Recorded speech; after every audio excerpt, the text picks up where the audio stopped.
ኮሎኔል ዳግላስ ማክግሩገር የሰጡት አስደንጋጭ ትንታኔ አሜሪካ በሆርሙዝ ወሽመጥ ልታደርግ ያሰበችው ወታደራዊ እርምጃ ሌላኛው ጋሊፖሊ ወይም ታሪካዊ ውድመት ሊሆን ይችላልን?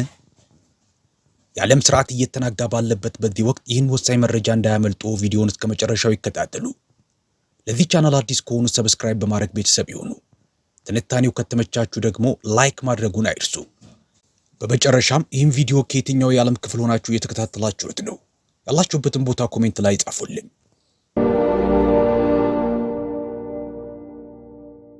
USS New Orleans and the 2,200 Marines will be of the 31st will be on station on Friday when that second deadline ends. There's also 82nd Airborne. አንደኛው አጋጣሚ ዩኤስኤስ ትሪፖሊ ከአምፊቢያን ማረፊያዋ መርከቧ ዩኤስኤስ ኒው ኦርሊንስ ጋር እንዲሁም ከ31ኛው የባህር ኃይል ዘመቻ ክፍል የተውጣጡ 2200 የባህር ኃይል ወታደሮች ያ ሁለተኛው ቀነ ገደብ በሚያልቅበት አርብ ዕለት በቦታው መገኘታቸው ነው። በተጨማሪም የ82ኛው የአየር ወለድ ብርጌድና ዩኤስኤስ ቦክሰርን የያዘው 11ኛው የባህር ኃይል ዘመቻ ክፍል ወደ ስፍራው እያመሩ ነው።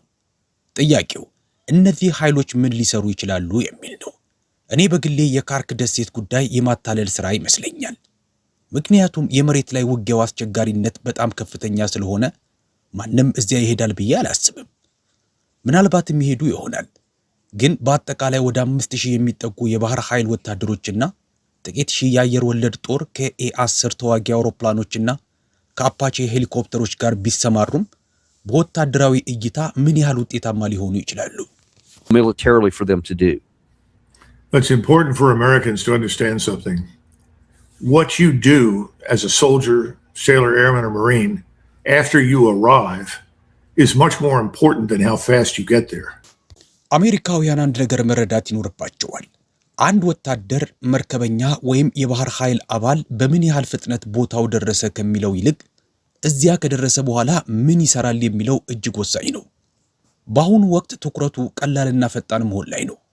ለምንድን ነው የ82ኛውን ብርጌድ የምንልከው? ምክንያቱም ስለምንችል ብቻ ነው። 3000 ወታደሮችን ትጭናለህ።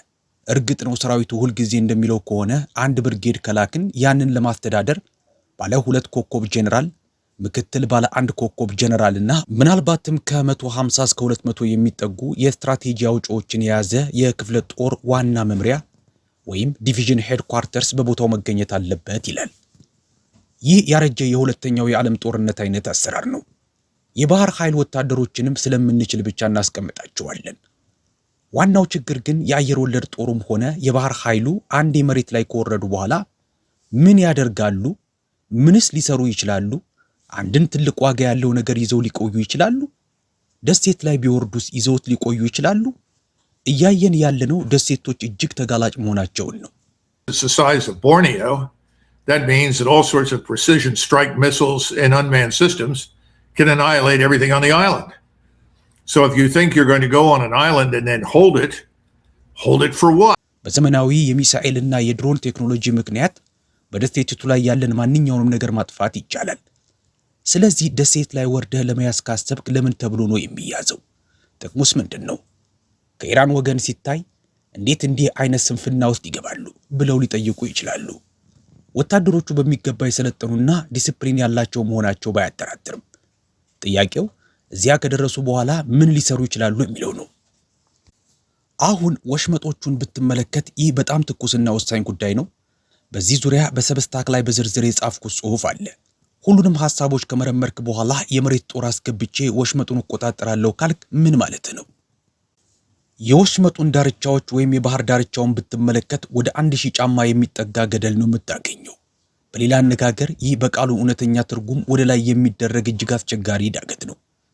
ወታደሮችን በስተምስራቅ በኩል አውርደህ ረጅም መንገድ በእግር አዙረህ ከመሬት በኩል ለመያዝ ነው የምታስበው? ወታደሮችን ደሴት ላይ ብታሳርፍ እንኳ እዚያ ተቀምጠው ምን አይነት ተጽዕኖ ወይም ቁጥጥር ሊኖራቸው ይችላል? And the answer is none. መልሱ ምንም ነው። ምክንያቱም ቦታው በሮኬትና በሚሳኤል ይደበደባል። ማንኛውም እዚያ ያለ ነገር ይወድማል። ይህ ለማድረግ በጣም ቀላሉ ነገር ነው። እርግጥ ነው ኢራናውያን ሚሳኤል አልቆባቸዋል የሚል መከራከሪያ ካለ ይህም የሩሲያ ጦር ሚሳኤልና ሮኬት አልቆበታል ይባል እንደነበረው አይነት ነው። ምናልባት ያኔ ደሴቱ ላይ ጋደም ብለህ ፀሐይ መሞቅ ትችል ይሆናል። ነገር ግን እውነታው እንዲህ አይመስለኝም። ከ150 ኪሎ ሜትር ርቀት የሚተኮሱ መሳሪያዎችን ማቆም አይቻልም። እንደገና ወደ ቋሚ ክትትል ወይም ፐርሲስተንት ሰርቨለንስ ጉዳይ እንመለሳለን። ማንንም ማታለል አትችልም። ወታደሮችን የት ነው የምታከማቸው? ኩዌት፣ ባህሬን፣ ኦማን ወይስ የተባበሩት አረብ ኤሚሬትስ? የትም ብታከማች ወዲያውኑ ይታወቃል። ኢላማ ውስጥ ትገባለህ። ውጤታማ የሆነ ጥቃት የሚሰነዘርብሃል። ችግሩ ወታደሮቻችን መጥፎ ስለሆኑ ሳይሆን የማይቻለውን ነገር እንዲያደርጉ ስለምንጠይቃቸው ነው። እነሱ የታዘዙበት ቦታ ሁሉ ይሄዳሉ። ነገር ግን ቁጥጥር ሊያደርጉበት በማይችሉት መልክዓ ምድር ላይ ተጽዕኖ እንዲያሳድሩ እየጠየቅናቸው ነው። ይህ የሰው ኃይል ማነስ ጉዳይ አይደለም። የክትትል ወይም ሰርቬላንስና የጥቃት ወይም ስትራይክ ጉዳይ ነው። ጠላትን ከክትትል ካላገዳችሁና መካከለኛ ርቀት ተኳሽ ወይም ታክቲካል ባላስቲክ ሚሳኤሎቹን ማሸነፍ ካልቻላችሁ ምን ልታደርጉ ትችላላችሁ? ምናልባት ይህን ትምህርት በከባድ መንገድ መማር ይኖርብን ይሆናል።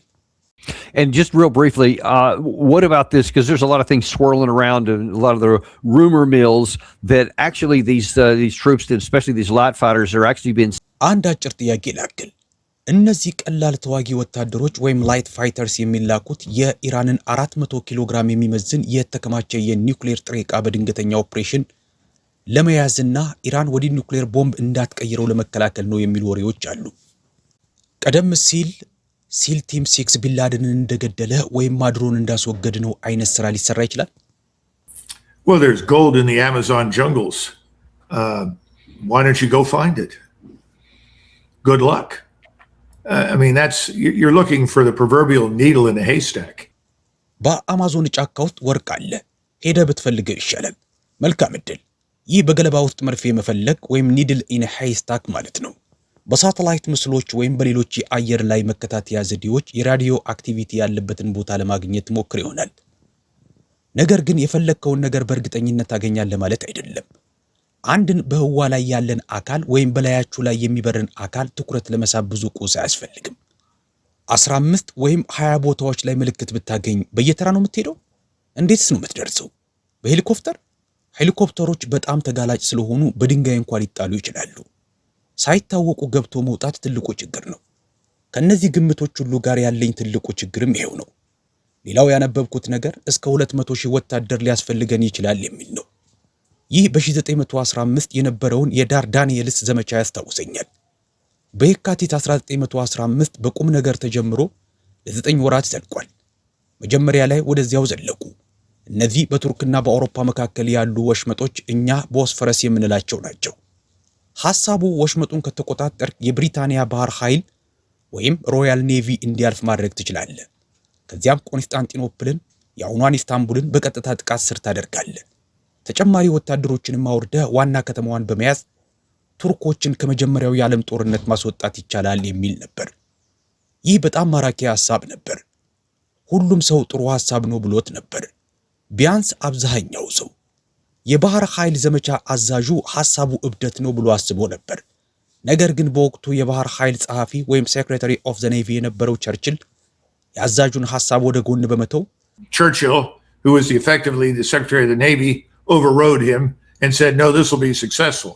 አይ ይህ ስኬታማ ይሆናል አለ። ቸርችል እንዲህ አይነት ነገሮችን ሁልጊዜ ያደርግ ነበር። በሐሳብ ካልተስማሙ የባለሙያዎችን ምክር ውድቅ ያደርግና በማይረቡ ሐሳቦች ተገፋፍቶ እጅግ ሞኝነት የተሞላባቸውን ነገሮች ያደርግ ነበር። የዳር ዳንኤልስ ዘመቻ ለዚህ ጥሩ ምሳሌ ነው። በወሽመጡ ግራና ቀኝ ቱርኮች የገነቧቸው ወደ 20 የሚጠጉ ምሽጎችና ከባድ መድፎች ነበሩ። ከዚያም በላይ ከ300,000 በላይ የቱርክ ወታደሮች መጡ። በተጨማሪም 3 የጦር መርከቦችንና ሌሎች በርካታ ደጋፊ መርከቦችን ያሰጠሙ ልዩ ልዩ አይነት ፈንጂዎች ነበሩ። በመጨረሻም በጋሊፖሊ ልሳነ ምድር ላይ 500,000 የሚጠጉ ወታደሮች ተሰባሰቡ። እነዚህም አብዛኛዎቹ ብሪታናውያን፣ የተወሰኑ የኒውዚላንድ፣ የአውስትራሊያ፣ የፈረንሳይና ብዙ ጊዜ ስሙ የማይነሳው ግን በሚገባ የተዋጋው የብሪታንያ ህንድ ዲቪዚዮን ነበሩ። ነገር ግን ውጤቱ ውድመት ነበር። ምክንያቱም እንደገና ወደ ላይ ዳገት እየወጣህ ነበር። ቱርኮች ደግሞ ከፍተኛውን ቦታ ይዘው ነበር። ቱርኮች 87,000 ወታደሮችን አጥተዋል። ብሪታናውያንና ሌሎቹ ደግሞ 48,000 ገደማ አጥተዋል። በመጨረሻም ቱርኮች አሸነፉ። በዚያ መልክዓ ምድርና ሁኔታ እነሱን ማሸነፍ የማይቻል ነበር። እኔ ለማስገንዘብ እየሞከርኩ ያለሁት ሰዎች የዳር ዳንኤልስን ታሪክ አንብበውታል። ግን እስከ መጨረሻው አላነበቡትም። የመጀመሪያዎቹን ጥቂት ምዕራፎች አንብበው ይህ ድንቅ ሐሳብ ነው እናድርገው አሉ። ነገር ግን አሰቃቂ ውድቀት የሆነውን የመጨረሻውን ምዕራፍ ለማንበብ አልተጨነቁም። በጣም ሞኝነት የነበረ ሐሳብ ነው። አሁን በሆርሙዝ ወሽመጥ ወይም ስትሬት ኦፍ ሆርሙዝ በመሬት ጦር ለማድረግ እያሰቡት ያለው ነገር በእኔ እይታ በተመሳሳይ ደረጃ ሞኝነት የተሞላበት ሐሳብ ነው።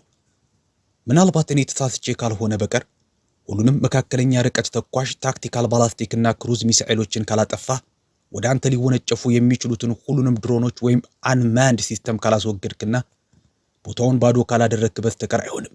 ከዚያም በላይ ለኢራናውያን መረጃና ምስል የሚሰጡትን የቻይና የሩሲያና የሌሎች ሳተላይቶች ማሰናከል ወይም ጃም ማድረግ ካልቻልክ ምንም አይሰራም። እነዚህን ሁሉ ማድረግ ከቻልክ ወታደሮቹን በጠመንጃ አስገብተህ ሰፈሩን እንዲያዩ ማድረግ ትችላለህ። ግን ያ ወሽመጡን እንድትቆጣጠር ያደርግሃል። ይህ ደግሞ በባህር ውስጥ ያሉ ድሮኖችን፣ የፍጥነት ጀልባዎችንና ሌሎችንም ዝርዝር ነገሮች በሙሉ ማጥፋትህ ላይ ይወሰናል። Go down the list. Yeah. Everybody forgets before we went into Normandy, there was almost no German Air Force left in Western Europe. ሁሉም ሰው የሚረሳው ነገር ቢኖር እኛ ወደ ኖርማንዲ ከመግባታችን በፊት በምዕራብ አውሮፓ የቀረ የጀርመን አየር ኃይል እንዳልነበረ ነው። ሁሉም ሰው ይህን ይረሳል። በ1942 ልናርፍ ፈልገን ነበር። ከዚያም በ43 ደገም ነው። በእያንዳንዱ ጊዜ ብሪታናውያን በጥበብ ሐሳባችንን በማስቀየር ተውት፣ መሬት ላይ የመውረድ ምንም እድል የለንም ይሉን ነበር። ዲየፕ የተባለ ኩነት አለ። አድማጮች ሄደው ሊመለከቱት ይችላሉ። በ1942 ካናዳውያን ጀርመኖችን ማሸነፍ እንደምንችል እናውቃለን፣ ፍቀዱልንና እንውረድ ብለው በጽኑ ጠየቁ። ጥቂት ሺህ ወታደሮችን፣ ታንኮችንና ሁሉንም ነገር ይዘው ወረዱ። ነገር ግን ታረዱ፣ ተደመሰሱ። ጀርመኖች ሁሉንም ነገር አሰጠሙባቸው። በሰኔ 1944 ኖርማንዲ ላይ ስናርፍ በጀርመን አየር ኃይል ውስጥ ተነስቶ ሊዋጋን የሚችል 2 የጦር አውሮፕላን ብቻ ነበር የቀረው።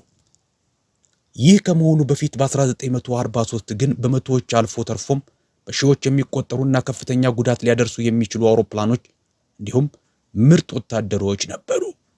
ነገር ግን ሁሉም በምስራቃዊው ግንባር ወይም ኢስተርን ፍሮንት ነበሩ። በምዕራብ የቀረ ብዙ አልነበረም። የነበረውም ቢሆን ምርጥ የሚባል አልነበረም። እኛ እነዚህን ነጥቦች እንኳን አናነሳም። ነገሮች በእርግጥ እንዴት እንደተከናወኑ አንረዳም። በነገራችን ላይ እኛ የፈጠርናቸውን ሁሉንም ብልጫዎች ይዘን በኖርማንዲ ሰማይ ላይ 5000 የጦር አውሮፕላኖች እያሉን እንኳ ጀርመኖች ከአንድ ወራት በላይ አቆይተውናል። እንዲያውም በአንድ ወቅት ወደ ባህር መልሰው ሊገፉን የሚችሉበት ሁኔታ ተፈጥሮ ነበር። ስለዚህ እነዚህ አይነት ኦፕሬሽኖች እጅግ አደገኛና ለማከናወን በጣም አስቸጋሪ መሆናቸውን መረዳት አለብን። የሆነ ሰው የሆነ ቦታ እነዚህን ነገሮች ለአመራሩ እንደሚነግራቸው ተስፋ አድርጋለሁ። Operations are extremely dangerous, very difficult to conduct. And I hope somebody somewhere is telling these things to the president.